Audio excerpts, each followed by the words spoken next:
My name is Bianca Fields, and I am one of the participating artists for the Midwinter Blues and Other Tunes program.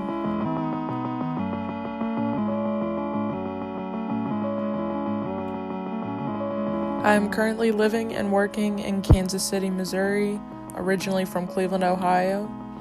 Both of my parents are from Cleveland, and I grew up there, went to high school there, and attended the Cleveland Institute of Art, graduating in 2019.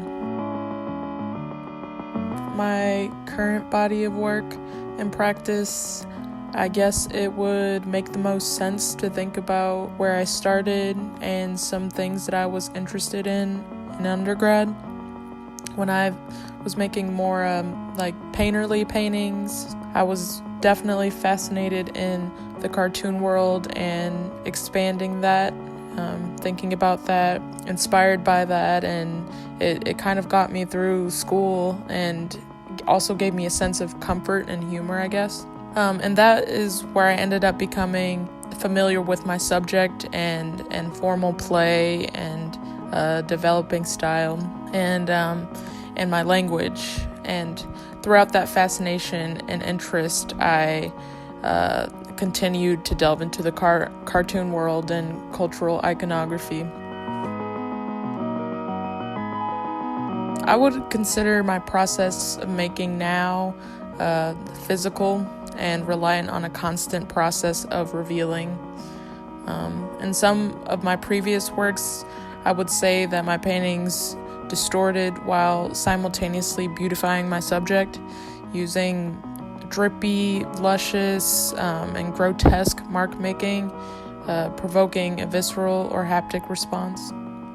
Now, I think in terms of my work, it has evolved to more of a guttural response to the pandemic and has become almost a nauseating, never-ending cycle of drawings and paintings of mandrill monkeys and made-up cereal box-inspired characters. It's kind of all over the place. And the development of this work has consisted of making paintings of drawings from earlier this year, sketches, very small things that I made when I was cooped up in my home, and I'm still now rendering those things and constantly making works based off of older works and kind of staying within that cycle.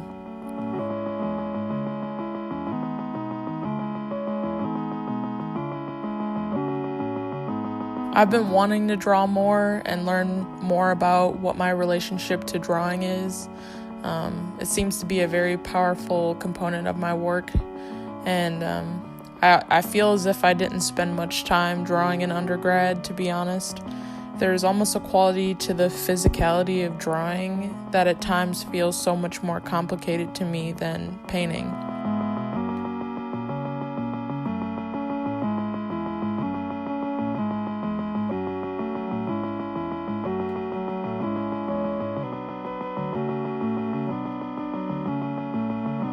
The colors in these works are also very new to me in a refreshing, frantic way. People consider them fun or exciting, but I don't necessarily know if that's how I feel about it. I'm still kind of unsure. They're feverish and remind me almost of one of those pain charts that are color-coded that sometimes they have hung up at tattoo shops or something.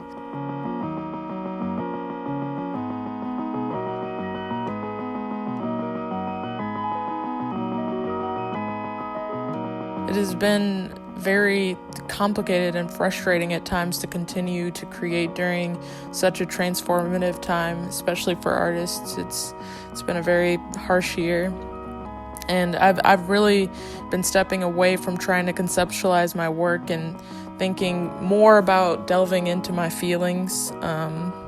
Something that I almost always avoided in school, and now it's been pretty helpful in my process, and even if it feels cheap, it really contributes and adds to the experience of me having a good time in my studio and producing work. Like, For instance, if someone is annoying me and won't stop sending me text messages or calling me, I'll make a painting about it.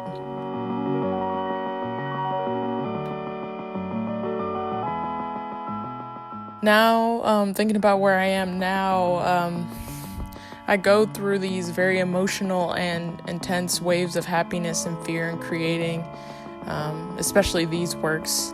And sometimes I feel as though these are portraits of myself again and again, rendered, almost gazing back at me. And sometimes it can become really intimidating and spiritual in a way. And they're almost referencing time and time again to a level of obscurity, I guess you could say. So it's been very interesting and revealing for me and my process now, especially because I feel like throughout that process I've sort of created my own character or my own world and universe and language. And I don't know, overall moving forward, this process allows me to do that same thing again. That was very interesting about my initial love for painting, is breaking it down again to those elements and taking it back to that initial fascination with creating. It's very tedious and revealing for me, so I think in terms of where my work lies now, it's more so responding to a self-examination.